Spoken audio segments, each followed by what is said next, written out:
Jadi kadang-kadang manusia tuh bingung dalam hal ini, karena Allah turunkan itu cuma satu. Terkadang yang diturunkan ini bisa berbentuk nikmat buat orang yang memahami bahwa Allah tidak mungkin berbuat zalim, atau bisa menjadi azab. Tapi secara umum bahwa musibah yang manusia rasakan ini merupakan bukti adanya Allah.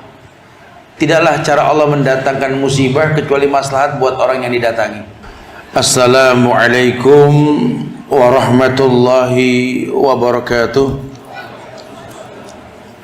Alhamdulillah hamdan katsiran thayyiban mubarakan fi kama yuhibbu rabbuna wa yarda. Asyhadu an la ilaha illallah wahdahu la syarika lah wa asyhadu anna Muhammadan abduhu wa rasuluh.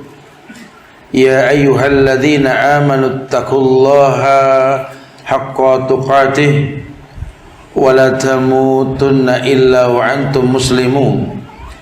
Ya ayyuhan nasu taqu rabbakum alladzi khalaqakum min nafsin wahidah wa khalaqa minha zawjaha wa bassa minkum rijalan katsiran wa nisaa wattaqullaha alladzi tasaaluna bihi wal arham innallaha kana 'alaikum raqiba. Ya ayyuhalladzina amanu taqullaha wa qulu qawlan sadida yuslih lakum a'malakum wa yaghfir lakum dhunubakum wa may yuti'illaha wa rasulahu faqad faza fawzan 'azima. Wa amma ba'du fa inna asdaqal hadisi kitabullah wa khairal huda huda Muhammadin sallallahu alaihi wasallam wa syarral umuri muhdatsatuha wa kullu muhdatsatin bid'ah wa kullu bid'atin dhalalah wa kullu dhalalatin finnar. Ma'asyiral muslimin wal muslimat, sidang majlis yang semoga Allah muliakan dunia dan akhirat. Alhamdulillah, izin Allah kita bisa berkumpul kembali di Masjid Al-Aliyah ini, yang mudah-mudahan Allah jadikan kumpul kita sebagai bentuk ibadah yang kita hanya peruntukkan untuk Allah. Kemudian kita bisa bertawasul di atas ibadah tersebut, berharap Allah jadikan hari yang akan datang lebih baik ketimbang hari ini insyaallah. Jamaah yang Allah muliakan, kita akan coba bahas sebuah bab yang berkaitan azab atau nikmat.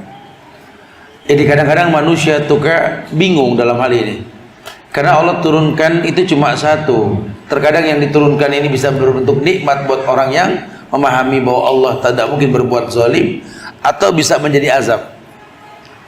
Tapi secara umum bahwa musibah yang manusia rasakan ini merupakan bukti adanya Allah. Tidaklah cara Allah mendatangkan musibah kecuali maslahat buat orang yang didatangi. Ma asaba min musibatin fil ardi wala fi anfusikum illa fi kitabim min qabla an nabraha inna dzalika 'ala Allah yasir. Ayat ini mengabarkan bahwa setiap musibah yang didatangkan di atas muka bumi ini, atau musibah yang datang dalam diri setiap manusia, ini semua telah Allah catat dalam sebuah kitab di Lauhil Mahfuz.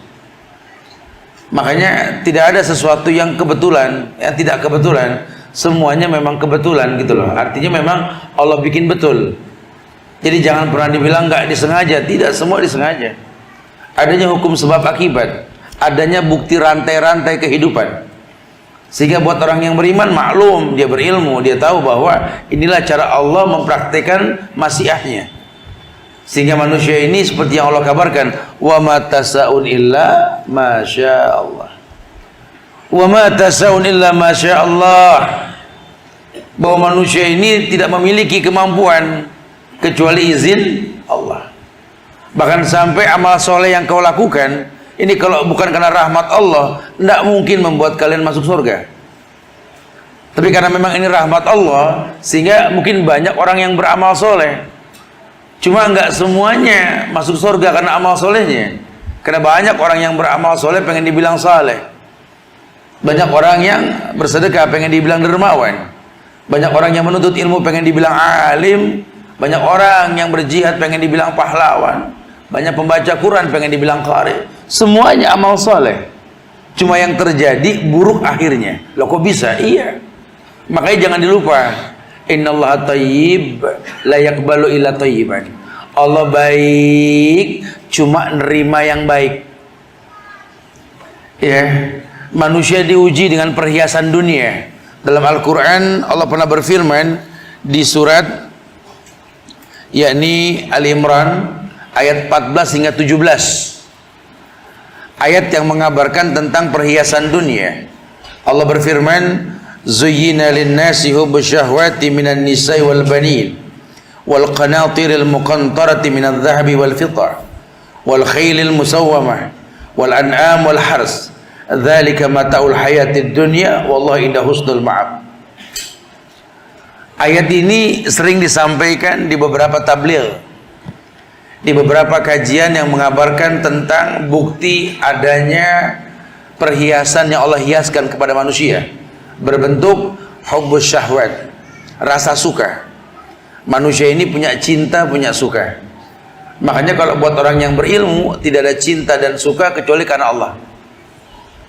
Apa sih yang diujikan ini? Yang pertama, hubbus syahwati minan nisa, kecenderungan cinta kepada perempuan. Kenapa enggak hubbus syahwati minar rijal? Ini jangan-jangan ini cuma buat laki-laki doang ini ayat? Ya enggak lah. Karena laki jarang yang senang lihat laki-laki berdandan. Tapi kalau perempuan senang lihat perempuan berdandan. Emang fungsi awal perempuan itu betul-betul zina, perhiasan. Makanya dikatakan almar'atu aurah, perempuan itu aurat, terlindungi, terjaga. Perempuan pakai baju rapi saja, tertutup, berhijab, orang masih melotot, betul. Laki nggak pakai baju, lari-lari, gila kali itu orang, gitu ya. Karena nggak punya daya tarik, beda sama perempuan. Ya. Makanya Allah mengatakan, zuyyina lin-nasi hubbus syahwati minan nisa. Ini manusia, ini Allah jadikan terasa indah deh. Dibikin indah dalam bentuk ujian buat manusia, sehingga kecenderungan cinta terhadap apa yang diinginkan. Apa? Yang pertama an-nisa, perempuan. Ya. Sehingga kadang-kadang orang kalau sudah jatuh cinta sampai lupa bahwa laki-laki itu nggak seneng dandan sebenarnya. Tapi kalau orang sudah suka sama perempuan, dandan aja. Dari mana antum bilang laki-laki nggak suka dandan? Banyak hadis yang mengabarkan ini, banyak. Karena dandan itu buat perempuan. Kalau manusia yang suka dandan ini kecenderungan yang suka dandan ya perempuan, bukan laki-laki. Sampai ada sebuah hadis yang menjelaskan bahwa Rasulullah itu ketika i'tikaf itu istrinya itu menyisir rambutnya dari luar masjid. Kita mah yang nggak paham tahu cuma Aisyah begini setia sampai dari luar masjid nyisirin Rasul.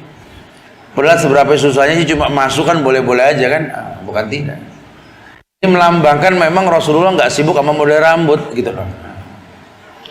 Jadi orang-orang laki harus tahu, bukan berarti kita nggak boleh rapi, cuma nggak disibukin sama dandan tuh, nggak disibukin sudah. Itu bukan sifat laki-laki.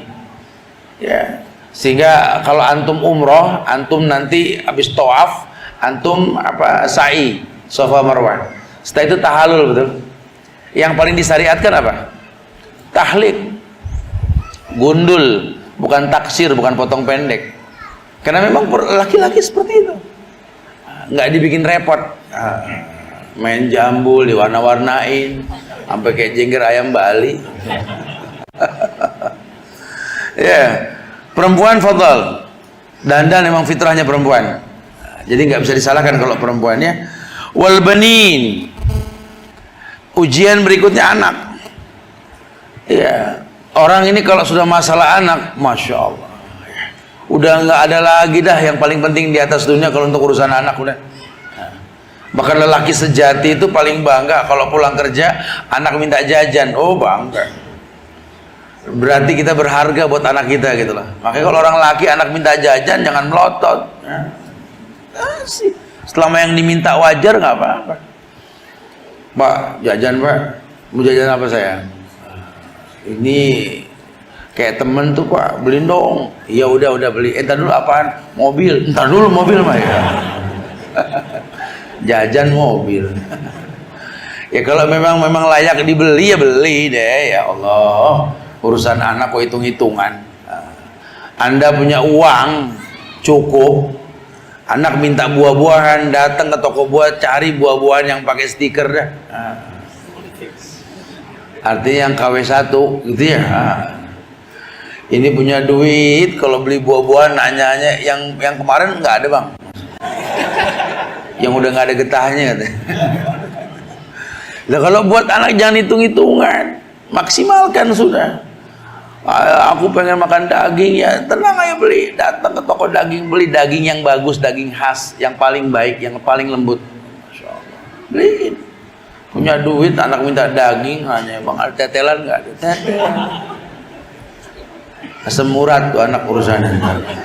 Kalau Anda nggak punya uang, beli tetelan nggak apa-apa. Kalau punya uang, beli yang terbaik sudah. Ya, wal banin, ini anak ujian demi Allah. Ya, tapi kadang-kadang bisa menjadi azab, bisa. Apalagi Nabi mengatakan kullu lahmin nabata min sukhtin an-naru haqqu bih. Setiap daging dari badan anak kita yang tumbuh dari barang yang haram, neraka lebih berhak. Ini anak bakal besar punya sifat penghuni neraka, azab buat orang tuanya. Kecuali kalau orang tuanya memang baik. Kemudian anaknya jadi nggak baik, ini ujian. Seperti diujikan kepada Nabi Allah Adam alaihissalam, diuji. Adam masya Allah, Hawa masya Allah. Ini dua orang tua yang betul-betul layak dicontoh. Cuma lihat anaknya bunuh-bunuhan, si Habil masih Qabil, betul? Nabi Nuh alaihissalam sabarnya manusia, Rasul pertama tuh Nuh alaihissalam.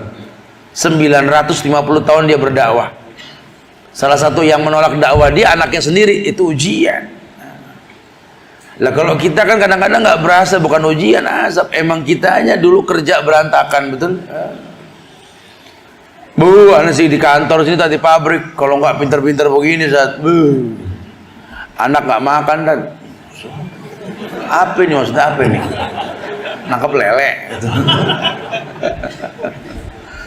Ya, tar dulu. Ini anak besar dengan cara yang seperti apa? Anda kerja di perusahaan apa? Perusahaannya halal, Ustaz. Alhamdulillah. Cara kerjanya gimana coba? Orang bisa kita bohongin, Allah kan enggak, ada hukum sebab akibat. Hati-hati loh. Kita ini enggak sempurna, cuma bagian sebuah kesempurnaan. Kita ini cuma ekosistem kehidupan loh. Kadang-kadang melalui kita rezeki para polisi, betul? Kadang-kadang melalui kita rezeki para tukang dagang. Kadang-kadang melalui kita rezeki para dokter. Kan yang paling banyak kalau melalui kita rezeki para maling, betul? Kenapa? Karena keteledoran. Ya karena memang itu hukum sebab akibat. Tidak, anak ini ujian, anak ujian. Makanya buat orang yang merasa diuji oleh anak, doanya nggak beragam. Mau anak durhaka, mau anak nggak durhaka, anak nurut apa nggak nurut, kecil atau gede, tetap anak mah anak buat orang tua. Biar tuh anak udah tua bangka, tetap anak buat orang tua. Doanya nggak ada yang lain, Robi habli minas solihin. Mau tuh anak dalam kandungan sudah 4 bulan ditiupkan ruh, atau sudah lahir, atau itu anak sudah tua bangka, tetap Robi habli minas solihin. Ya Allah, berikan padaku anak-anak yang saleh. Anak yang saleh tidak mungkin kita miliki kecuali dengan cara yang saleh, supaya nanti jadi ujian, bukan jadi azab. Dari pertama memang kita niat nikah nyari pasangan yang soleha, soleha. Cari lelaki, cari istri yang baik, istri cari suami yang baik, berharap punya anak yang baik, kan begitu. Berilmu sebelum beramal. Sebelum nikah ada ilmunya dulu. Jangan cuma sekedar nikah ini gugur kewajiban, melampiaskan syahwat pada tempatnya. Atau udah selamat tinggal masa lalu jomblo, nggak dicengin lagi sama temen gitu ya. Bukan, habis nikah pada mau kemana emang. Orang suka kadang-kadang saking bahagianya kalau udah nikah, ta'aruf, kemudian khitab, kemudian nikah. Di mesem-mesem aja berdua orang pada ngeliatin. Akhirnya sampai juga puncaknya cinta ya mas. Oh iya. Puncak cinta, awal ujian, awal ujian. Dulu waktu belum nikah udah bagus aja semua. Sayur cemplang juga enak amat nih sayur. Aduh, masya Allah. Entah udah nikah lain cerita, masya Allah. Ini ujian. Makanya ketika kita pengen menikah, pengen berumah tangga, itu ujian. Kita yang pilih ujian, bukan pilih nikmat, pilih ujian. Sehingga kalau orang yang berilmu mau diuji, ya dia persiapkan ilmunya. Yang nanti ujungnya la haula wala quwata illa billah. Yang ujungnya hasbunallah wa ni'mal wakil, ni'mal maula wa ni'man nasir. Yang ujungnya hasbunallah wa ni'mal wakil wa 'alallahi tawakkalna. Yang ujungnya hasbiyallahu la ilaha illa huwa anta rabbul arsyil azim. Subhanallah. Orang-orang yang betul-betul tahu bahwa pada akhirnya ini manusia nggak punya kemampuan kecuali izin Allah. Itu kalau berilmu. Tapi kalau asal pilih, azab yang kau tenun. Baju azab yang bakal kau pakai. Kau pilih sembarangan pasangan hidupmu. Pokoknya saya sih pengen nikah cuma sama dia doang, Ustaz. Ya bagus kalau yakin. Kenapa yakin dia? Feeling aja, feeling, Ustaz. Feeling dari mana feeling? Ya kalau feeling aneh sih dia baik, Ustaz. Siapa dia? Ustaz. Gimana sih ini orang ya, nggak bisa begitu. Kerjaan gitu. Anda ngelamar kerjaan di sono, teman pada bilang lagi ada lowongan, kerjaannya apa? Wallahu alam. Tanya dulu kerjaannya apa? Pabriknya apa? Main daftar aja. Habis Anda lihat ada bacaan lowongan kerja, Anda main masukin aja. Nggak bisa begitu bahasa agama. Sampai mau pilih tempat tinggal saja, al-jal qabladar ya akhi. Al-jaru qabladari. Kita milih tempat saja, suruh lihat calon tetangga kita siapa. Al-jar qabladar itu bahasa ulama itu. Ya, coba lihat tetangga dulu, baru bangun rumah, baru pilih rumah. Jangan main beli. Mentang-mentang orang kota dapat gusuran, beli tanah di kampung lega betul. Nggak lihat tetangga main bangun gedong di situ. Ya semua juga pengen ngelihat tuh gedong dalamnya kayak gimana betul. Siang malu masuk, malam pada masuk, maling betul. Nggak berasa tuh. Kita besarkan anak kita di lingkungan yang kita nggak paham. Ujian buat kita. Akhirnya kita beliin baju anak standar kota, tinggal di kampung, ya diledekin. Teman-temannya pada senang, pada ngelihat, tiap yang lihat megang, yang lihat megang. Lama anak kita nangis ya. Kita beliin sepatu yang bagus beda sama anak orang kampung, ya diinjekin mulu, kenalan gitu. Ini kita sendiri yang suka cari gara-gara ini. Ya. Tidak, al-jar qabladar. Tetangga itu penting sekali sebelum kita bangun tempat tinggal di situ. Ini bas. Orang yang berilmu paham itu. Bukan sembarangan. Sampai dengan sekolah yang kita pilih juga sama, jangan latah. Ini orang dimasukin pesantren sama semua. Gara-gara satu orang berhasil, ntar dulu lihat kelasnya anak kita, lihat. Bahasa agama al-ummu madrasatul ula, laisatil madrasah. Ini suka salah paham ikhwan akhwat ini. Latah. Orang sekolah semua di sana. Ntar dulu. Lingkungannya, masyarakatnya, kondisi alamnya perlu dipahami. Anakmu itu milikmu loh. Al-walad lil firasy akhi, kata Rasul. Anak ini milik bapak moyangnya. Al-ummu madrasatul ula, ibu yang sekolah buat anak-anaknya. Di mana bakal anak ini sekolah nanti, ibunya perlu berilmu tentang tempat tersebut. Sehingga ada persiapan namanya isti'dad. Ya. Jadi ada persiapan. Jangan main masukin aja. Ini kadang-kadang kan begitu. Yang dia tahu pokoknya anak masuk pesantren keluar jadi ustadz. Enak bentar dulu. Emang begitu Ustaz, kenyataannya Ustaz. Ya akhirnya terjadilah di masyarakat seperti itu. Anak dimasukin pesantren dengan 3 sabab. Ini yang sering terjadi nih. Karena nggak kuat ngadepin ujian. Sebab yang pertama, memang orang tua udah nggak nyanggup sama nih anak. Aduh, ini anak nggak kuat ya Allah. Masukin. Ini banyak kasus kayak begini nih. Ya, akhirnya dia yang buat, ustadz yang kena azab, betul ya? Enak betul, masya Allah. Ya gimana, Ustadz? Emang ujian kita di sini Tat, anak semua bikin istighfar tiap hari Tat. Ya Allah, ya Karim, Masya Allah. Yang pertama, yang kedua, yang ketiga betul-betul Tat bikin kita istighfar tiap hari Tat, Masya Allah. Nah, nggak kuat deh masukin pesantren deh. Ini udah 6 bulan nih Tat pesantren. Alhamdulillah Tat, kita nih suami istri udah nggak istighfar lagi Tat. Tuh kan, suka salah paham orangnya. Padahal ujian bikin anda istighfar sudah cakep betul, berhasil anda diuji. Ya kalau memang sudah layak masuk pesantren silakan, tapi bukan pelampiasan, bukan.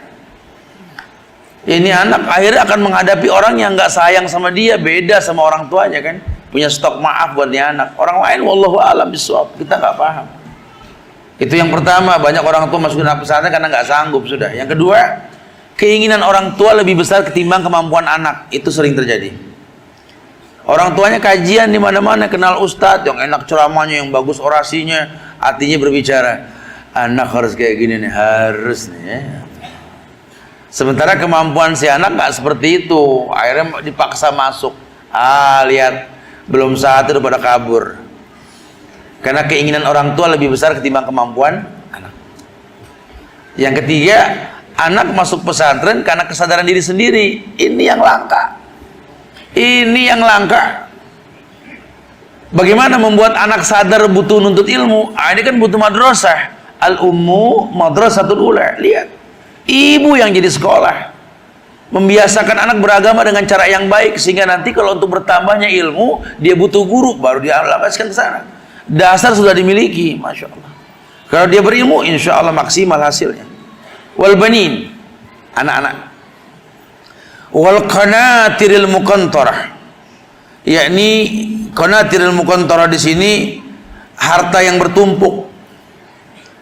Minal dhahabi wal fiddah, harta yang ditumpuk, ditimbun, baik terbuat dari perak maupun emas, sehingga sampai kapanpun emas perak tolak ukur. Makanya emas sama perak ada zakatnya tuh.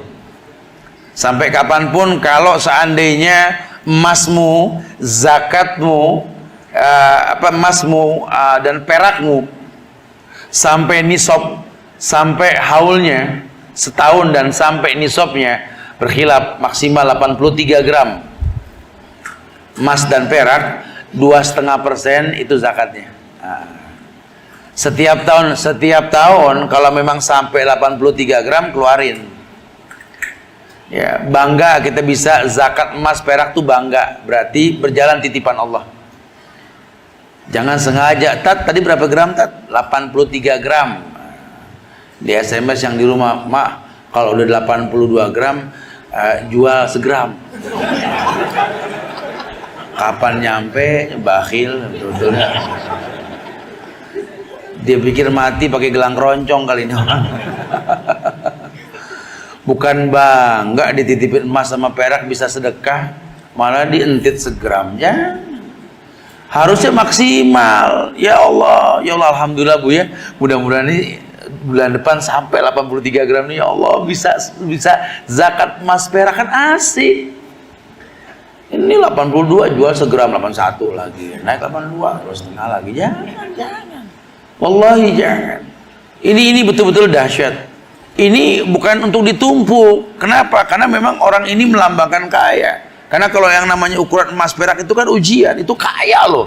Orang punya sekilo, Masya Allah, kaya sekali. Ya, nggak main-main. Dia bisa berbuat baik, bahkan jihad dengan harta yang paling utama kan. Al jihadu fi sabilillah bi amwalikum wa bi anfusikum. Jihad yang paling utama dengan hartamu, baru jiwamu. Ini harta yang kau miliki bisa kau pakai untuk berjihad, sehingga hidupmu mulia. Kenapa? Karena jihad itu dzirwatus sanamihi. Tuh. Jihad itu puncaknya agama. Ya, jadi jangan cuma dilengkap-lengkap. Yang namanya puncak agama ya syahadatnya betul, sholatnya betul, puasanya, zakatnya, hajinya, baru ngomong jihad. Makanya manistato'ah ilaihi sabil, barang siapa yang mampu berangkat haji, berangkat. Kenapa? Karena manistato'ahnya orang kaya, orang yang udah mampu memang. Selain dia memang Islam, dia juga orang yang sholat, puasa, zakat, baru haji. Udah zakat dulu baru haji kan. was-shaimina was-shaimat wal mutasaddiqina wal mutasaddiqat. Itu di Al-Ahzab tuh. Disusun orang yang puasa, orang yang rajin sedekah. Apa kaitannya, Ustaz? Iya, kenapa? Karena orang yang puasa itu nggak hanya orang miskin, orang kaya juga bahkan lebih ditekankan. Karena kalau orang miskin puasa mah biasa. Dia mau puasanya kuat, emang udah biasa, kadang makan kadang enggak, gitu ya. Itu nggak kaget. Ini orang kaya puasa Daud, itu aneh. Masya Allah, ini langka kejadiannya nih. Orang kaya puasa Daud, Masya Allah. Kalau orang miskin puasa Daud mah nggak kaget, biasa di sini. Emang lambungnya kecil, gitu jarang kepake, gitu ya. Ya ini muskilah ya, akhi. Betul-betul memang wal banin wal qanatiril muqantara minadz dzahabi wal fiddah wal khailil musawwamah. Sekarang sih kita jarang pakai nih khailil musawwamah. Ya ini kuda pilihan. Khail al musawwamah. Sekarang mungkin udah nggak pada pakai kuda. Makanya saya suka bilang nih, ini kan lagi menjamur nih, akhwat pada latihan kuda memanah, betul? Tolong jangan cuma latihan, dikaji itu pelatihan. Ya instrukturnya jangan cuma ngajarin cara naik kuda memanah. Karena kan kalau udah jago naik kuda tuh sampai mau balapan, jalan tol kan nggak mungkin gitu loh. Pada mau kemana? Mau balapan tadi nggak bisa begitu. Udah nggak bisa, ada aturan main pemerintah. Bukan. Terus pada jago mana nih akhwat-akhwat pada mana? Pada mau ngapain latihan mana? Saya pengen panah laki sih macam-macam gitu ya, bukan. Suka pada salah paham, pada foto taruh di PP-nya. Masya Allah, kayak bini Robin Hood. Masya Allah gitu. Hati-hati jangan salah paham. Hikmah dibalik menunggang kuda tuh dalam, satu buku itu masalahnya itu. Ya, kendaraan yang paling susah dikendarai itu kuda. Nggak main-main, Masya Allah. Wal adiyati dhubha itu antum baca tafsirnya coba. Itu kuda-kuda perang, itu memanah musuh sambil kuda lari kencang itu nggak gampang itu. Sampai ada istilah wa ma ramaita id ramaita walakinallah rama. Lihat, nggak main-main. Ini Allah yang melempar. Iya, kenapa? Karena memanah dengan keyakinan. Bahkan Rasul mengatakan wa ju'ila rizqi tahta zilli rumhi. Wa ju'ila rizqi tahta zilli rumhi, kata Rasul. Dan dijadikan rezekiku ini di bawah bayang-bayang tombaku, tajamnya panah, Masya Allah. Nggak main-main. Orang latihan memanah itu latihan konsentrasi, bukan cuma sekedar pinter manah dapat juara terus dipajang jadi sombong, bukan. Atau sengaja udah pinter manahin burung aja, jangan. Burung lagi berbunyi dipanah, ditembak, ya Allah. Kalau burung bisa ngomong, dia ngomong salah aku apa sih, ya Allah. Kadang-kadang orang suka begitu tuh, kuda begitu pada latihan kuda. Padahal kalau diperhatiin, antum naik kuda sama naik motor mobil, ya susah naik kuda. Bismillahnya banyak betul. Coba perhatiin. Dari mulai naik, Bismillah, Bismillah, Bismillah, Bismillah, Bismillah, Bismillah, Bismillah, Bismillah, Bismillah. Tuh kuda belum jalan tuh. Kuda jalan macam ada tasbih, istighfar macam-macam. Takut jatuh. Walhasil kalau antum perhatiin, demi Allah itu khailil musawwamah. Itu kendaraan yang antum mampu antum miliki, ya. Sehingga nanti kalau antum punya kendaraan tinggal manfaatnya apa, bukan buat sombong. Makanya kemarin kita kumpulin raider-raider Nusantara itu supaya jangan jadi sombong.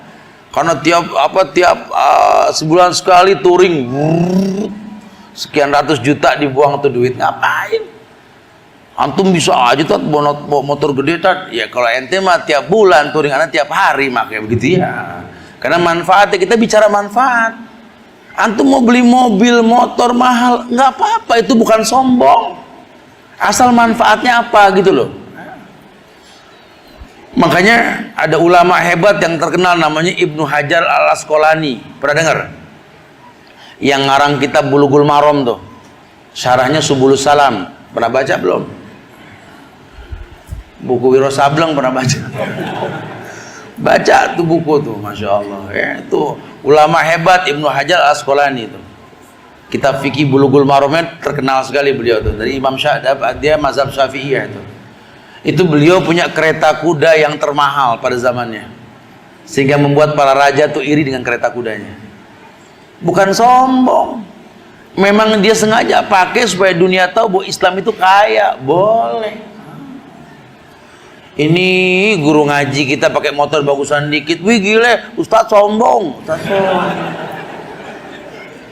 Ngambek tuh Ustadz, dia telepon Grab, betul ya? Nggak pakai motor Pak, aku tinggal kesel. Manfaatnya apa gitu loh? Kalau antum ada manfaatnya silakan. Mau motor yang cc-nya di atas 500 fadl. Kenapa? Antum tinggal di daerah macet, jadi parkiran susah. Kalau di Jakarta kan gampang. Ya, parkiran Superbike, Supercar itu ada semua gitu. Karena untuk kemaslahatan boleh. Kalau nggak ada manfaatnya ngapain? Buang-buang dana. Min husnil islamil mar'i tarkuhu ma la ya'ni.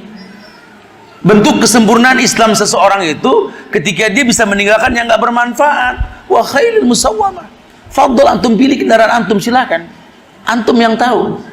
Karena antum akan diuji dengan itu gitu loh. Ini banyak di antara kita nih kadang-kadang memilih sesuatu sebenarnya buruk untuk dirinya. Wa asa an tuhibbu syai'an wa huwa syarrun lakum. Wa asa an takrahu syai'an wa huwa khairun lakum. Kadang-kadang kau pilih sesuatu yang kau sukai padahal buruk untuk dirimu. Kadang kau pilih sesuatu yang tak kau sukai, ya, kau hindari yang tak kau sukai padahal baik untuk dirimu. Iya. Makanya orang suruh kenal Allah dengan cara yang betul supaya dia bisa membedakan mana ujian, mana azab. Karena kalau yang namanya orang beriman sudah janji Allah, alam ya'ni lil ladina amanu an takhsha'a qulubuhum li dzikrillah wa ma nazzala minal haq. Dia sadar beginilah cara Allah menguji manusia. Sehingga ayat lain pun mengingatkan dia, inna dzalika 'alallahi yasir. Buat Allah sih mudah. Nggak ada yang susah. Kalau orang yang cerdas, ini dunia nggak bikin merinding, nggak bikin takut. Bahkan dia talak dunia. Ad-dunya mal'una wa mal'unun ma fiha.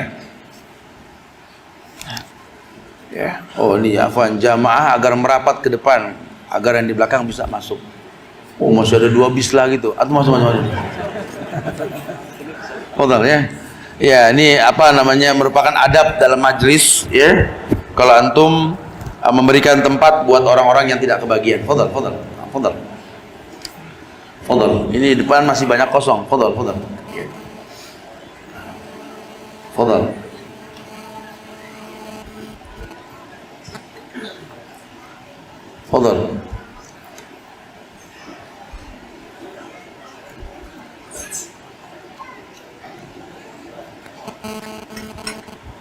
Baik, kita lanjutkan. Iya. Jadi betul-betul memang dia orang yang paham bahwa yang dia butuhkan apa. Karena bentuk kesempurnaan Islam seseorang itu ketika meninggalkan sesuatu yang nggak bermanfaat. Kita bicara manfaat, manfaatnya apa? Kalau memang nggak ada manfaatnya, Malaysia tinggalkan. Ya, betul-betul orang Islam itu paham sehingga dia mengerti bahwa yang namanya Allah itu dengan nama-namanya dia hafal dan dia paham. Allah nggak mungkin berbuat zalim. La yukallifullahu nafsan illa wus'aha. Ini dia biaskan dengan makna inna dzalika 'alallahi yasir. Buat Allah tuh mudah, nggak ada yang sulit. Ya, sehingga ketika ada anak muda datang ke Rasulullah mau nanya tentang gimana hidup biar gampang, yang diinginkan biar keturutan, Nabi suruh dia beramal soleh. Apa amal solehnya? Irhamil yatim wamsar ra'sa wa'timhu min ta'amik. Lihat. Irhamil yatim, kamu anak muda, kerja susah, ngelamar nggak ditolak mulu, gitu ya. Mau kuliah nggak ada dana, Masya Allah. Kayaknya hidup susah amatan. Ada yang berbisik, yuk jihad, pasang bom bunuh diri. Ya. Mati syahid aja langsung mau bidadari. Dijanjiin sama orang percaya. Sama Rasul nggak yakin, gimana sih? Tidak. Nah, kalau mau tahu begitu gimana? Coba beramal soleh deh. Amal solehnya irhamil yatim wamsar ra'sah. Sayang sama anak yatim, ya, belai kepalanya, kemudian berikan dia makan yang kamu makan. Lihat cara Islam tawarkan kebaikan. Ya, birrul walidain, berbuat baik sama orang tua, ya, memiliki segudang ridho yang orang tuanya berikan kepada dia. Dunia ini nggak ada yang sulit. Cuma kita nggak paham, kita nggak ada yang membina, nggak ada yang mengarahkan, sehingga hidup ini baik menurut kita bukan menurut Allah. Jadi sulit. Ya, Allah uji manusia. Qanatirul muqantara minadz dzahabi wal fiddah wal khayl musawwama wal an'am. Binatang ternak dulu memang ukurannya binatang ternak, hasil bumi dan binatang ternak. Dulu nggak ada ilmu teknologi yang seperti sekarang.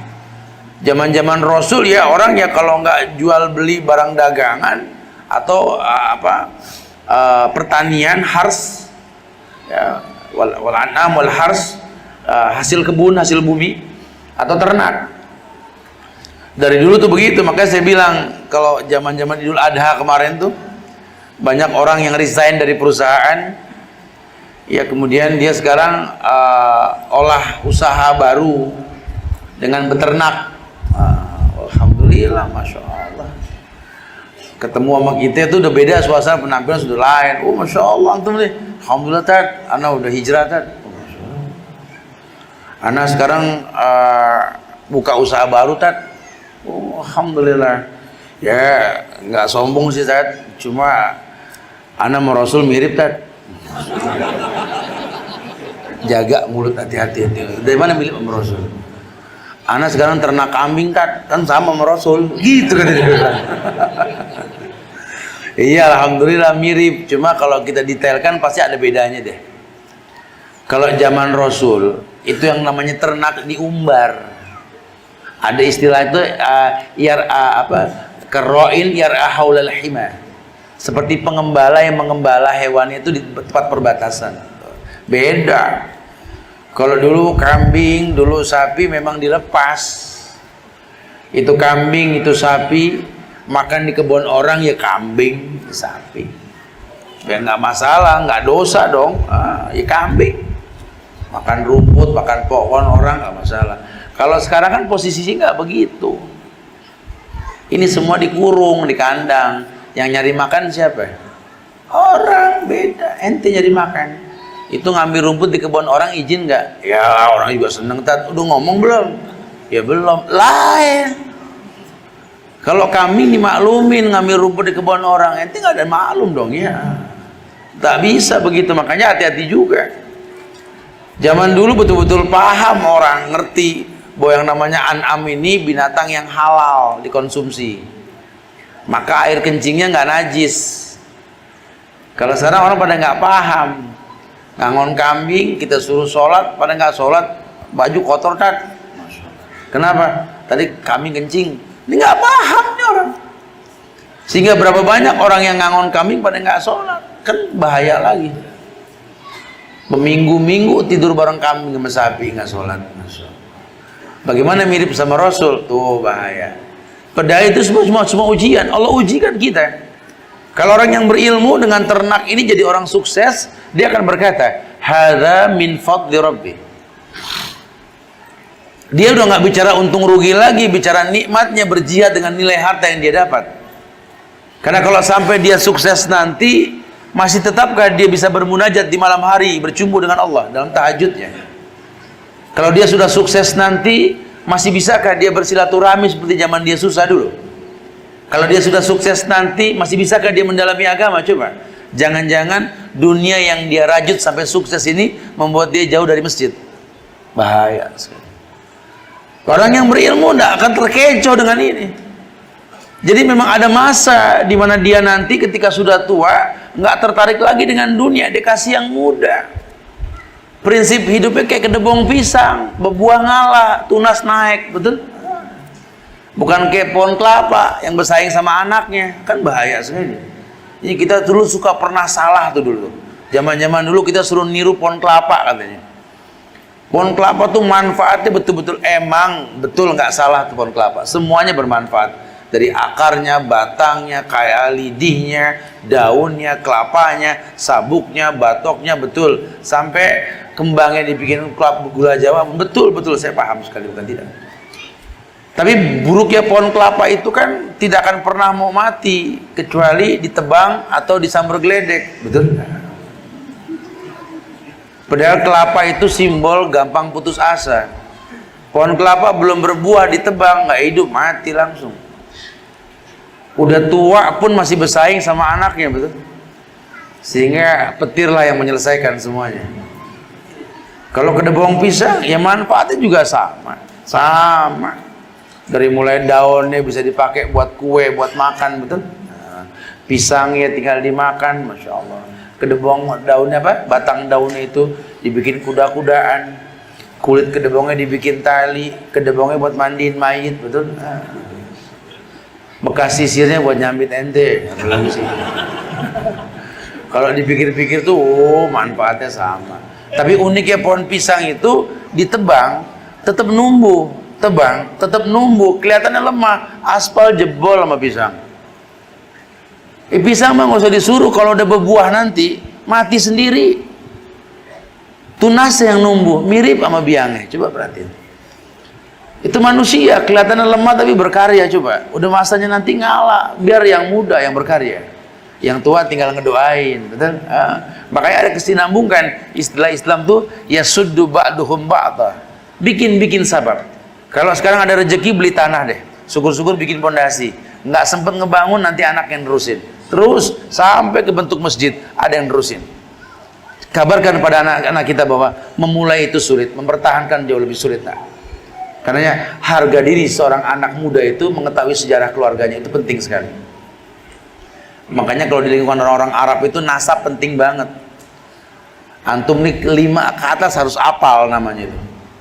Jangan sampai nggak paham silsilah keluarga kita. Ini tanya, ente anaknya siapa? Fulan. Kakek dulu siapa? Allahu alam. Ya nggak nyampe. Nggak jelas kesononya. Harus jelas. Ini nasab penting lah ya. Iya. Wal anam wal hars. Dzalika mataul hayatid dunya wallahu inda husnul ma'ab. Itu semua kenikmatan dunia yang Allah ujikan. Yang Allah ujikan kepada manusia, tujuannya apa? Tujuannya agar manusia ini kembali ke jalan Allah. Karena banyak orang yang diuji dengan ini, dia nggak kembali. Sehingga orang yang berilmu akan tahu sekali bahwa musibah, ujian yang dia rasa di atas muka bumi ini akan berdampak kepada aslinya manusia. Begitulah cara Allah menguji manusia. Alam ya'ni lil ladzina amanu an tahsha'a qulubuhum li dzikrillah wa man nazala minal haqq. Orang beriman jadi khusyuk. Tapi kalau orang yang enggak beriman, ahasiban nasu ayutraku ayyakulu amanna wa hum la yuftanun. Wa laqad fatana alladziina min qablihim fala ya'lamanna Allahu alladziina shadaqu wa la ya'lamanal kadzibin. Demikianlah cara Allah menguji orang sebelum kalian. Karena ujian ini membuat kalian menjadi orang yang jujur atau tidak. Lihat. Ini manusia diuji sama Allah.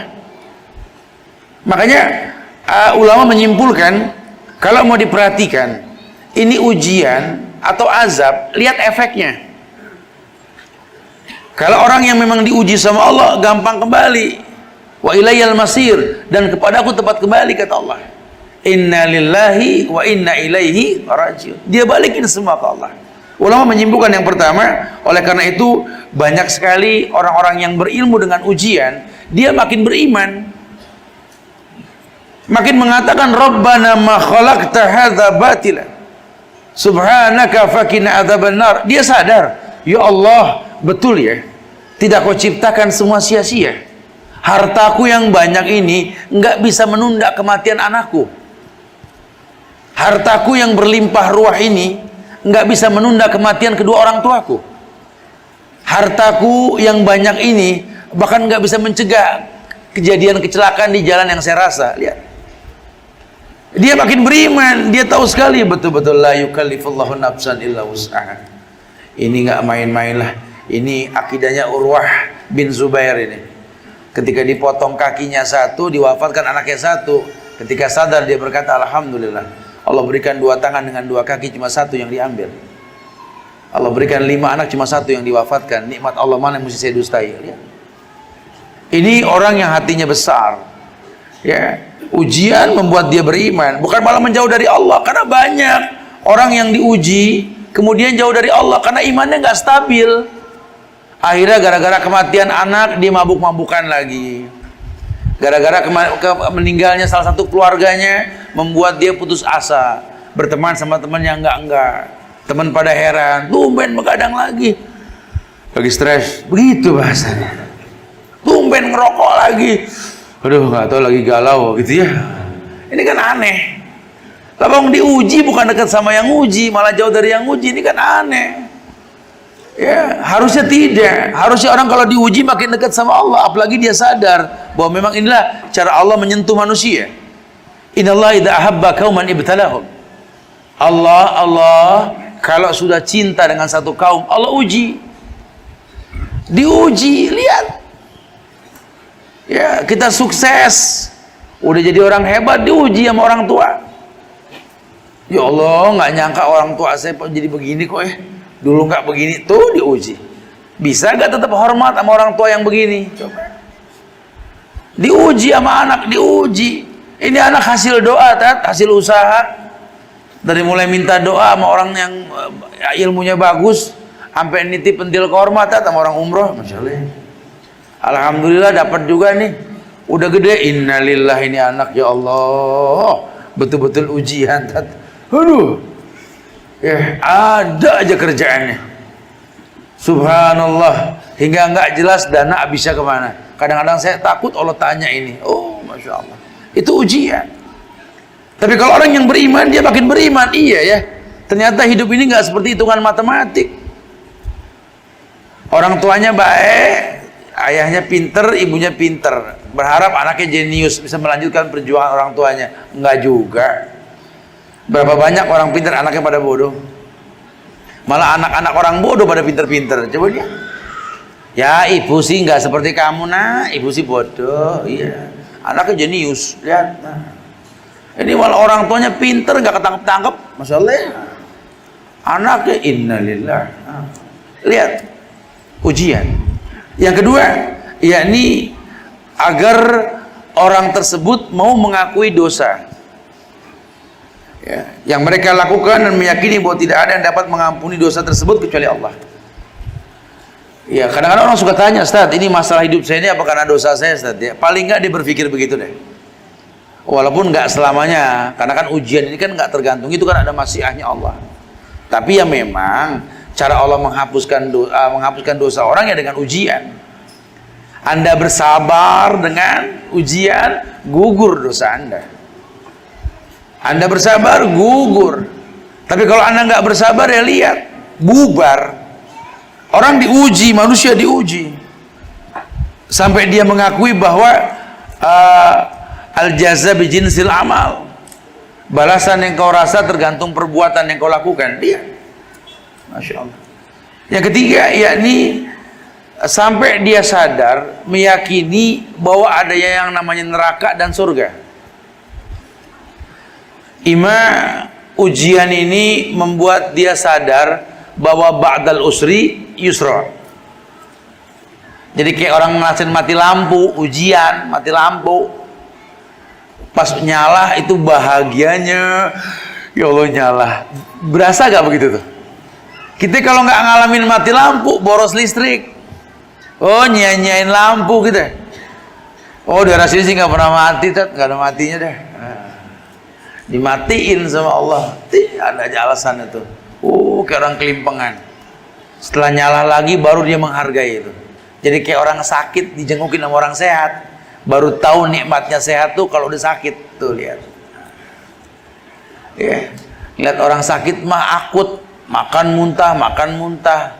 Yang nengokin pada seger-seger. Nengokin sambil makan rujak. Kalau pada mau ngeledek keluar dah. Karena dia nggak bisa makan seperti orang sehat makan. Ujian. Orang baru tahu nikmatnya sehat kalau udah sakit. Tuh lihat. Sehingga dia yakin sekali nih. Oh masya Allah ya. Ini memang tujuan Allah begini. Kalau saya nggak diuji begini nih, bala azab nggak diturunkan ini, masya Allah. Ya karena memang secara umum sih kalau yang namanya musibah tuh isinya ujian, isinya tuh azab. Ujian ya buat orang-orang yang baik agamanya, azab buat orang yang nggak baik, gitu ya. Tapi secara umum kalau dia mau mengkaji ujian yang Allah ujikan, musibah yang Allah datangkan, hakikatnya cinta Allah kepada dia. Innallaha idza habba qauman ibtalahum tadi. Cara Allah mendatangkan bala bentuk cinta kasihnya Allah. Lihat. Artinya Allah merespon, ini ada ujian supaya tahu kelasnya manusia. Fala ya'laman Allahu alladziina shadaqu wa la ya'laman al-kadzibin. Allah pengen tahu siapa di antara kalian yang jujur, siapa yang tidak. Lihat. Lihat cara Allah menguji manusia. Yang keempat, supaya manusia bersabar atas segala keinginan duniawi dan kesenangannya dengan keyakinan bahwa Allah akan menggantinya dengan sesuatu yang lebih baik. Iya, diturunkan ujian, diturunkan azab supaya manusia bersabar. Karena nggak mungkin yang namanya sulit itu forever, nggak ada. Sulit itu selamanya nggak. Ba'dal usri yusra. Setelah sulit pasti mudah. Itu sudah hukum alam. Gunung meletus kayaknya azab loh, kayaknya ujian, tapi demi Allah pasir Kalikinya itu pasir yang termahal loh. Belum bicara debunya itu. Gara-gara gunung meletus itu kerugian misalkan 1 miliar gitu ya, itu keuntungannya ratusan miliar buat masyarakat setempat setelah jadinya letusan. Cuma kalau buat orang yang berilmu harusnya paham, udah tahu tuh gunung gampang meletus, jangan bikin rumah. Ini gunung meletus, sengaja bikin villa, berdosa lagi di atas lahar. Aduh, masya Allah ya. Tuh manusia tuh lakanutnya manusia di situ tuh ingkar tuh. Jadi kayak orang nggak tahu tuh di dasar laut itu ada neraka. Dia bikin bahtera bak kapal pesiar, ya, Titanic atau kapal-kapal pesiar yang mewah yang pernah dalam sejarah, berdosa di atas neraka. Coba lihat, itu manusia tuh ingkar, subhanallah, wa iyadu billah, wa na'udzubillah. Coba ya, ingkar ini kan muskilah. Dia datangkan azab untuk hidupnya, padahal enggak usah didatangkan juga, Allah pasti uji dia. Tujuannya agar dia bersabar. Insya Allah Allah ganti, nggak usah khawatir, jangan sedih sampai terlalu, ditipu sama teman sampai berminggu-minggu bengong aja, ngobrol sama tembok, ya, dienteng-entengin aja, udah, nggak akan pernah miskin kita karena ditipu, enteng aja. Berarti memang Allah pengen ini kita kayak dulu lagi, tahajud, nangis malam. Kita ini udah sukses, udah lama kita nggak tahajud, husnuzon aja sama Allah. Ya, mungkin memang begini cara Allah bikin kita dekat sama anak, sama keluarga. Ya, dulu kita pernah dekat sama mereka, terus kita sibuk, jarang ketemu sama mereka. Sama Allah dibikin hancur usaha kita, tujuannya biar kita pada ngumpul lagi. Husnuzon. Lihat cara Allah. Karena kan pada akhirnya juga nanti harta nggak kebawa mati. Ya, emang Allah buta? Tidak. Kita sabar dari ujian, dicuri harta kita. Mana kita tahu sabab sabarnya kita karena hilangnya harta itu membuat anak-anak kita jadi orang hebat nanti. Kita nggak tahu. Bahkan Abu Humas Saleh, alasannya kuat kok. Allah jaga harta anak yatim karena orang tuanya soleh. Mungkin kita sabar dengan dicuri, dizolimin. Ini yang membuat anak kita sukses nanti. Kita nggak paham. Dan Allah yakin kita mampu menjalani ujian. Cuma kitanya panik. Ya, saya pernah bawa itu jamaah umroh tuh ya, masya Allah. Itu ya saya nggak tahu lah ujian si ibu-ibu pada ya saat itu ya. Itu pas masuk ke hotel lantai 5 atau saya lantai 5 masalah saya lupa ya. Saya lagi di lantai 4 karena total ada yang teriak, ya Allah, habis, hilang, ludes. Ingat tuh di Mekah, ludes, habis. Sampai saya panik, orang-orang Arab pada bingung, ada apa nih? Kenapa bu? Ini Ustaz, kamar kosong, harta habis. Ya Allah, masya Allah. Ibu di mana? Di sini. Ini lantai berapa bu? Lantai 5. Ibu lantai 6. Ya Allah, salah kan? Tuh kan, panik nih orang. Ini kalau yang merasakan itu nonton ketawa sendiri nih. Ini kisah nyata. Ya, panik sama dunia, masya Allah. Ya, harusnya jangan. Makanya berilmu sebelum beramal. Ya, harusnya berilmu sebelum beramal. Safar jangan bawa banda, jadi nggak panik kita ya, masya Allah. Bas, yang kelima, agar kita jujur. Karena Allah uji. Fala ya'lamanna Allahu alladziina shadaqu wa la ya'lamanna al-kadzibin. Kalau pengen tahu nih azab atau nih ujian, lihat efeknya. Kalau kita jujur, ini ujian. Jadi kayak anak-anak yang sudah menuntut ilmu, kemudian diuji. Kalau betul-betul ujian, dia nggak mau nyontek.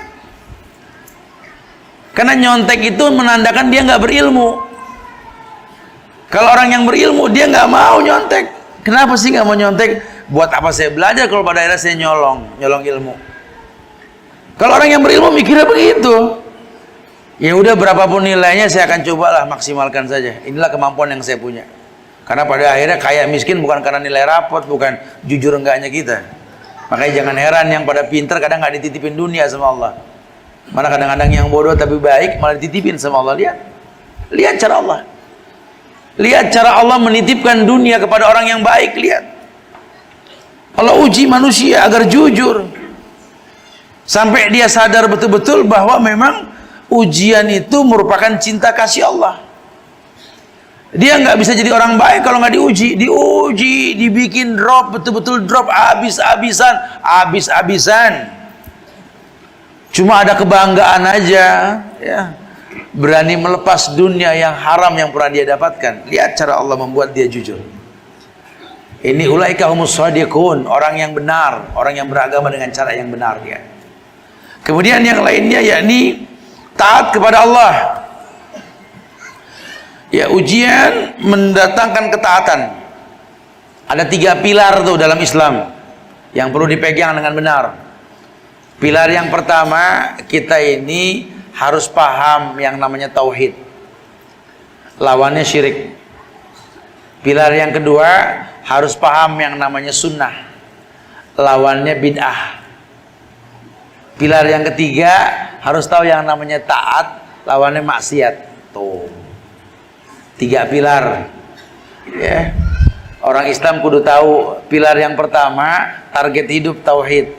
Sehingga kalau anda nggak bertauhid pasti berbuat syirik. Yang kedua, sunnah Rasulullah Sallallahu Alaihi Wasallam. Setiap ibadah yang tidak ada sunnahnya pasti bid'ah. Gampang kok. Siapa yang ngomong? Rasul. Kullu bid'ah dhalalah wa kullu dhalalatin finnar. Setiap yang namanya sunnah pasti baik. Makanya kalau anda nggak melakukan sunnah, ya pasti buruk, namanya bid'ah. Taat fitrah manusia, tercipta untuk taat. Wa ma khalaqtul jinna wal insa illa liya'budun. Tidaklah kuciptakan jin dan manusia kecuali untuk beribadah. Target hidupnya ibadah.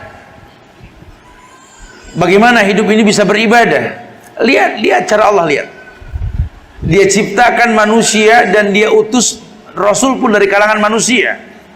Maka kalau manusia yang beriman dan berilmu, dia akan tahu bahwa yang namanya Rasul itu diitibakan, diikutin. Semua ucapannya benar. Tetapi yang namanya hamba Allah, karena Rasul itu Nabi dan hamba Allah, Rasul dan hamba Allah, itu bisa diikuti, bisa diserupai. Maksudnya apa? Nabi tidur ya kita tidur, Nabi bangun ya kita bangun, Nabi puasa ya kita puasa, Nabi nikah kita pun nikah. Ini kemuliaan yang Allah ajarkan sama kita untuk bisa beragama dengan mencontoh Rasul. Kenapa? Karena Muhammad SAW beliau Nabi, beliau Rasul, beliau hamba Allah. Jadi kita bisa tahu, oh ya, saya bisa beragama dengan yang Rasul lakukan. Bagaimana cara berdiri, ya, bagaimana cara meluruskan kaki, mata kaki bertemu dengan mata kaki, bahu dengan bahu sejajar, bagaimana ruku, bagaimana i'tidal, apa yang beliau baca, sallu kama ra'aitumuni salli. Salatlah kalian seperti kalian melihat aku salat. Ini indah sekali kalau diperhatikan, iya ya. Saya nggak bisa dusta kalau begini. Nggak ada alasan saya nggak taat. Karena kalau saya nggak taat pasti maksiat. Saya harus taat kepada Allah, Rabb semesta, dengan konsekuensi cintanya kepada Allah. Dia bersimpu di hadapannya, berlindung kepadanya, penuh harapan, khaufan wa raja wa tama'. Betul-betul dia merasakan betapa doa yang dia panjatkan pun diijabah. Sehingga dia mengerti nanti kalau ketemu hadis yang mengatakan yustajabu lil abdi, doa hamba pasti dijawab. Iya, Saya berasa betul Ustaz. Makanya setiap saya rasakan jawaban doa itu saya berkata, Rabbi auzi'ni an ashkura ni'mataka allati an'amta alayya wa ala walidayya wa na'mala salihan tardahu wa aslih li fi dhurriyyati inni tubtu ilaik. Wah, ini minal muslimin. Ujungnya ini tubtu ilaik. Dia bertobat, dia beristighfar. Makanya di Islam sunnah, kalau kita habis sholat, tahrimuhu takbir wa tahliluhu salam. Betul. Sholat dimulai dengan takbir, diakhiri dengan salam. Setelah itu apa yang kita baca? Astagfirullah, astagfirullah, astagfirullah. Tubu ilaih. Bukannya alhamdulillah. Ya kalau kita bilang begitu orang jadi heran. Kan kita habis ibadah alhamdulillah Ustaz. Iya. Cuma Nabi ajarkan kita mengatakan istighfar sebanyak 3 kali. Astagfirullah, astagfirullah, astagfirullah. Baru dia bertasbih, bertahmid, bertahlil baru. Makanya Ibrahim alaihissalam habis bikin Ka'bah sama anaknya tuh, terkenal dengan makomnya di situ. Makom tuh tempat beliau berdiri. Jadi habis bikin ngeker dah, gitu namanya berdiri tuh makom. Jadi makom diterjemahinnya makam, kubur. Antum bilang nggak boleh sholat di masjid yang ada kuburannya, Ustaz. Kalau antum sadar di samping Ka'bah ada makamnya Ibrahim, emang berarti tuh ya ini orang dari mula lagi. Makam itu makom, beda sama makam bahasa Indonesia. Makom tempat berdirinya Ibrahim. Oh, nah pikir kuburan kober, lain lagi ente. Adat digedein sih. Ngomong baik-baik nggak didengar. Itu makom tempat berdirinya Ibrahim, bukan makamnya Ibrahim. Kita nggak tahu di mana makamnya Ibrahim. Orang suka pada ngarang-ngarang tuh nggak boleh. Nabi udah ngomong, la taqumu fihi abadan. Jangan sholat di atas kuburan, sengaja. Suka pada begitu sih, pada tengal kadang-kadang ya. Rasul bilang apa, kita bilang apa. Ada kacau semuanya. Nuwalihi matawalla, aku palingkan di sejauh mungkin. Tinggal nyontoh. Ittabi'u wala tabtadi'u faqad kufitum. Tinggal ngikutin Rasul, ngeyel. Aduh Syiah, betul-betul ya. Orang Syiah kan begitu, ngeyelnya Masya Allah ya. Ngaku keluarga Rasul lagi. Aduh Masya Allah. Ittabi'u wala tabtadi'u faqad kufitum. Rasul ini jelas diikutin sudah. Sahabat ngingetin kita, tinggal nyontoh. Jangan bikin yang baru. Faqad kufitum, agama telah sempurna. Buat apa ada ayat al-yawma akmaltu lakum dinakum wa atmamtu alaikum ni'mati wa raditu lakumul islam ad-dina. Cukup. Antum belajar sejarah para sahabat, coba buka. Bagaimana sahabat bersahabat dengan sahabat lain, coba. Tidak ada yang mencemooh penampilan sesama mereka, tidak ada. Tidak ada yang mengekup faslan-faslan klaster itu, tidak ada. Nggak ada. Sahabat yang masa sahabat lain mirip sama dia, nggak ada. Masing-masing sudah punya ukuran syariat. Fattaqullaha mastata'tum, dia bertakwa semampunya. Di kita kan tidak. Kadang-kadang kalau beda pengajian, lastum minna ya akhi. Kamu bukan dari golongan anak ya. Tiada salam di antara kita. Masya Allah.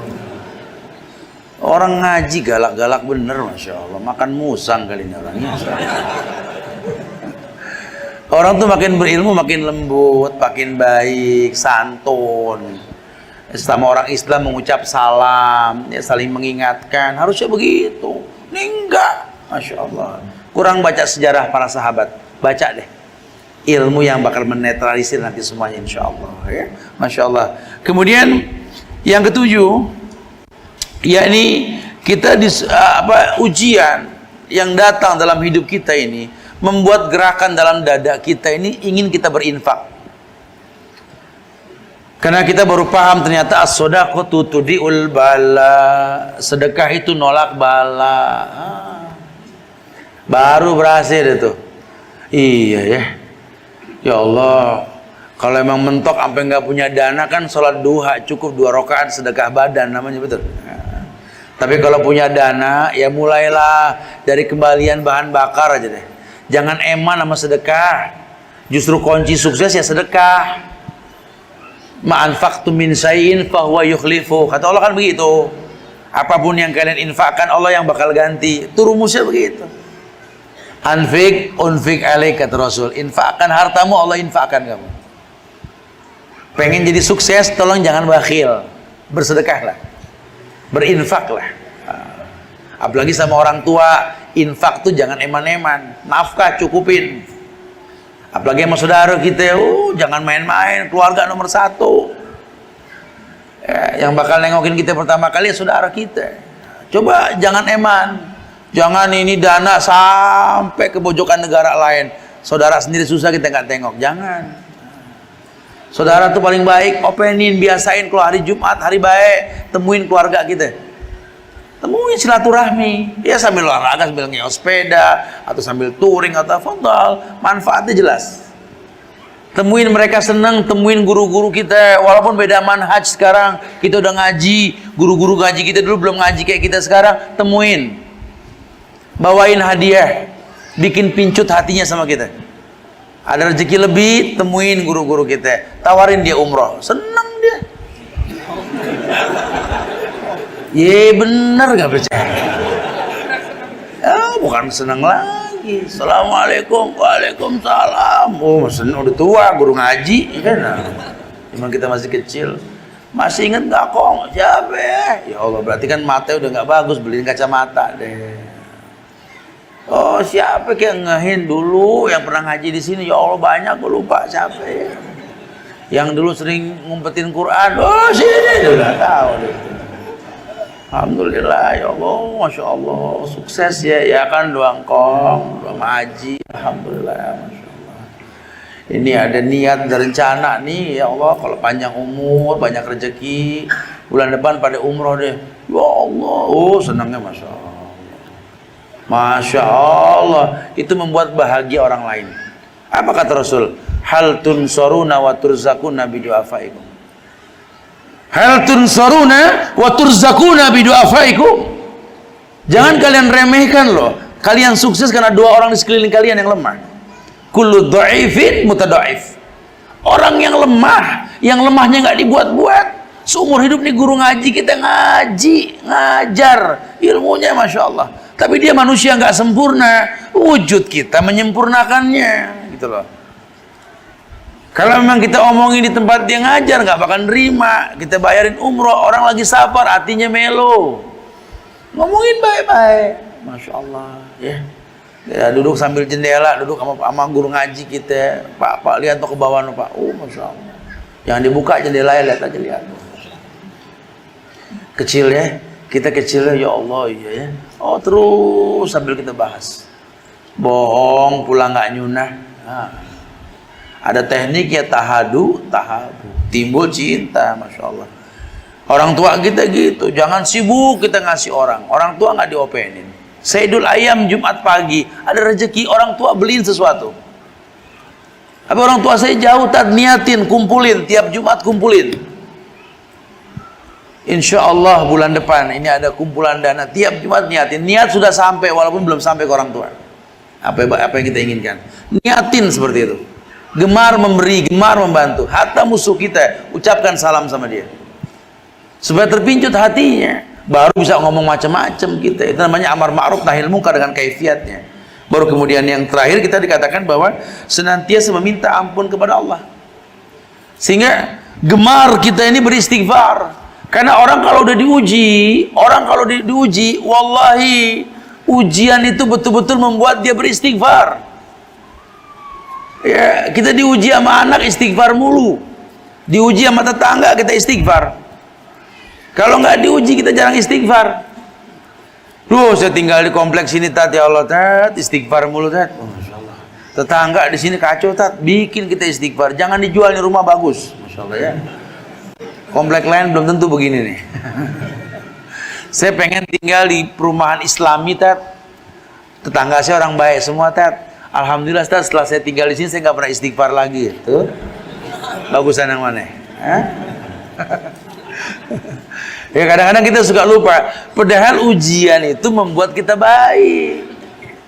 Sehingga adiddu yuzhiru hasanu diddi. wa bididdiha tatabayanul asya. Itu bahasa Ibnu Qayyim tuh. Adiddu yuzhiru hasanuhud diddi wa bididdiha tatabayanul asya. Tuh. Ibnu Qayyim mengatakan kadang-kadang adiddu musuh, yuzhiru hasanuhud diddi, mentransparasikan kebaikan yang dimusuhi. Dengan adanya permusuhan akan jelas kebenaran. Gampang kok. Orang hidup dikasak-kusukin mah biasa. Kita buktiin aja di lapangan, giliran diuji tuh hasilnya kelihatan. Baru diuji ya. Coba kelihatan mana ilmunya. Harus gila. Penampilan disibukin, oh ini begini, ini begitu. Buktiin di lapangan. Jangan cuma pakai teori. Bisa gak negakin hukum, berbangga dengan Islam, benci sama demokrasi, bangga dengan demonstrasi. Aneh. Wallahi aneh gitu loh. Seakan-akan Islam gak punya istilah lain gitu loh untuk menasihati ulil amri. Buat apa ada ayat al-yauma akmaltu lakum dinakum wa atmamtu alaikum ni'mati wa raditu lakumul islam dinan. Ini ayat mau diputar kemana ini ayat? Yang bilang agama sempurna siapa? Allah. Yang bilang nikmat sempurna siapa? Allah. Yang bangga dengan Islam, harus bangga dengan Islam siapa? Allah. Kenapa kita masukin istilah asing yang bukan Islami? Kenapa kita nggak pakai bahasa menasihati ulil amri, nasihat an-nasihah li ulil amri? Sehingga kalau bicara nasihat, bicara orang yang berilmu, nggak setiap orang bisa menasihati. Mengesampingkan furu'iyah yang sudah dibukukan, gandeng tangan saudara kita yang satu akidah. Lihat tanggung jawab kita anak bangsa loh. Malu kita sama Kiai Haji Nur Ali yang pernah terjadi Kerawang Bekasi. Malu kita sama Jenderal Sudirman. Malu kita sama Kiai Haji Hasyim Asy'ari. Malu kita sama Kiai Haji Ahmad Dahlan. Malu kita sama orang-orang soleh yang pernah hidup di negeri ini. Mereka kesampingkan perbedaan mereka untuk menyatukan sebuah visi dan misi. Masya Allah, lihat. Subhanallah. Ini sangat disayangkan sekali. Kita diuji. Ujian itu pun Nabi sudah kasih bocoran. Apa kata Rasul? Yusikul umam antada'iyal aklatu ila qas'atiha wa min killatin nahnu yawma idin ya Rasulullah. La, bal yawma idin antum kathir walakinnakum gusa ka gusai sail. Wala yanzi'anallah min suduri aduwikumul mahabbah minkum wala yakdifanallah fi qulubikumul wahan. Wa mal wahan ya Rasulullah? Hubbud dunya wa karahiyatul maut. Rawahu Ahmad. Subhanallah. Ini bukan hal yang main-main. Rasul sudah kabarkan, dekat masanya sudah, wahai sahabat, dekat sudah. Yusikul umam antada'iyal aklatu ila qas'atiha. Umat-umat di luar kalian, wahai sahabat-sahabat, kata Rasulullah, menggiring kalian, menggiring ke meja makan. Sahabatnya, emang kita dikit bisa digiring? Oh, bukan itu masalahnya. Kalau urusan makan gak perlu banyak orang yang giring. Lihat terpancing kita, emosi kita, lihat disuting sama TV-TV swasta yang gak berilmu. Akhirnya bekas-bekasnya kelihatan, sampah berantakan, bakar-bakaran, lihat, nggak sportif. Mereka nggak angkat berapa banyak orang-orang kafir masuk Islam gara-gara kejadian itu. Sehingga orang kafir di Indonesia pun melek secara ilmiah. Kami baru menemukan kitab suci yang terlengkap, yakni Quran. Dalam kitab suci kami Injil, kitab suci kami Tripitaka, Weda, Perjanjian Lama, kami nggak menemukan Tuhan kami mengatur cara memilih pemimpin. Di Islam betul-betul sempurna. Wajar kalau sampai dengar dia hadis tentang masalah Salman Al-Farisi yang ditanya sama orang-orang kafir Parsi. Allamakum nabiyukum kulla syai' hatta al-ikhra'. Bukankah kalian umat Muhammad yang telah mengajarkan segala sesuatu, bahkan sampai cara buang hajat pun diajarkan. Ajal, betul, kata Salman. Cuma Islam buang hajat diajarkan. Cuma Islam diatur cara makan dan minum. Cuma Islam diatur cara semua kita membuat rumah, membentuk rumah diajarkan. Subhanallah. Wa yadubillah wa na'udzubillah, orang berpikir tentang Islam. Wa yadubillah. Semoga Allah palingkan mereka. Ini kan dahsyat sekali. Wa min qillatin nahnu yawma idin ya Rasulullah, kita dikit emang. La, yawma idin antum kasir. Saat itu kalian banyak. Walakinnakum gusaka gusai sayyid, tapi kalian ringan seperti buih di lautan. Yang saat itu wala yanzi'anallah min suduri aduikumul mahabba minkum. Allah angkat respek di hati musuh kalian. Berarti menandakan apa? Dulu orang kafir respek sama orang Islam. Wajar kalau sahabat mengatakan banyak orang kafir masuk Islam karena ngelihat kami para sahabat. Jalannya sahabat bisa bikin orang masuk Islam. Kalau menurun dia bertasbih, naik dia bertakbir, cuma di Islam. Cara makan sahabat nggak berdiri, minum dengan tangan kanan, makan dengan tangan kanan. Lihat, oh di agama lain nggak ada. Masya Allah, pakai sepatu kanan dulu, lepas kiri dulu, cuma di Islam. Masya Allah, nggak ada. Subhanallah. Beli kendaraan baru membaca apa doa, ya Allahumma inni as'aluka khairaha wa khair ma jabalta 'alaiha wa a'udzubika min syarri wa syarri ma jabalta 'alaiha. Agama lain nggak ada beli kendaraan pakai doa. Nggak ada, Masya Allah. Cuma di Islam Allah taziru waziratun wizra ukhra, orang nggak terbebani oleh dosa orang lain. Coba lihat, lihat dahsyat orang kafir yang ilmiah. Oh, tertarik dia masuk Islam. Makanya teman-teman muslim di Amerika nggak khawatir Donald Trump diangkat jadi presiden, makin kami ilmiah dalam berpikir. Kenapa ini orang benci sama Islam? Apa sih? Oh, ternyata mereka cuma takut Islam menguasai dunia, itu permasalahan. Nah, buat kita orang Islam udah tahu begini, jangan remehin Islam. Yuk dekat sama Quran. Anak-anak muda khususnya, kalau ada satu kejadian, tabrakan, banjir atau apa, tolong jangan ingetin lagu balada, ingetin ayat balada lagi. Ini kan suka aneh-aneh, diputusin sakit hati, inget lagu cengeng, Masya Allah ya. Kejadian kereta tabrakan, inget lagu Ono, lagu ini. Di Quran ada semua. Cukup Quran sebagai pemandu hidup kita, nggak perlu yang lain.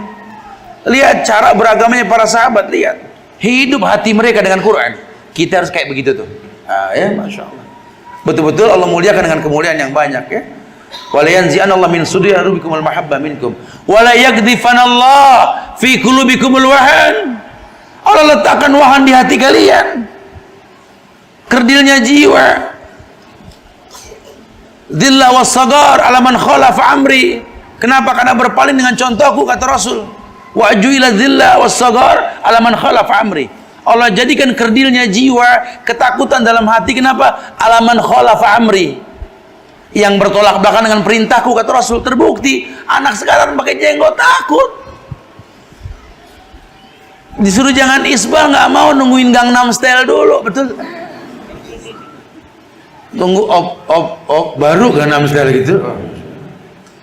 Nungguin pemain bola Portugal dulu baru pakai jenggot. Subhanallah. Ini kan aneh sekali. Akhirnya kita ringan, terombang-ambing. Itu lihat. Hubbud dunia wa karahiyatul maut.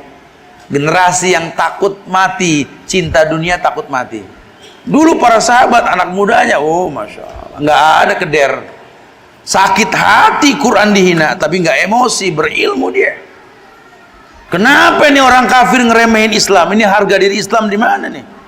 Oh, ternyata kitanya emang jarang yang hafal Quran sekarang. Kitanya yang jarang baca Quran. Wajar aja orang pada kurang ajar sama Quran. Kayak orang-orang kafir kurang ajar sama Ramadan. Kenapa? Kitanya memang nggak menghargai Ramadan. Dulu mana ada Ramadan orang berani dagang siang-siang. Sekarang karena perekonomian dibikin sama orang kafir, orang Islam kerja sama orang kafir. Istirahatnya siang, pada batal deh semua. Ya, nggak cerdas. Nah, ini kan sabab dicari. Oh iya. Jadi wajar ya kalau sampai ada orang kafir nginin Quran, wajar. Tapi yang kurang ajar kalau ada orang Islam ngebela orang kafir yang merusak Quran, itu yang kurang ajar. Di kita sudah ada, bahkan perwakilan ormas sudah mulai timbul di mana-mana. Lihat, ini kan keburukan, sangat disayangkan. Yuk kita bela Islam, yuk kita jaga Islam. Allah akan jaga kita insya Allah dengan cara-cara yang memang Allah atur dalam kemuliaan agama ini. Masya Allah. Betul-betul pahamlah ya. Jadi sababnya jelas, senantiasa meminta ampun kepada Allah, kepada Rabb yang menciptakannya. Karena memang tampak kerusakan di muka bumi adalah tangan manusia. Ya, wallahu a'lam bishawab. Ya, insyaallah mudah-mudahan sepintas manfaat sampai kita sadar nih azab atau nikmat. Yuk kita berdialog lah.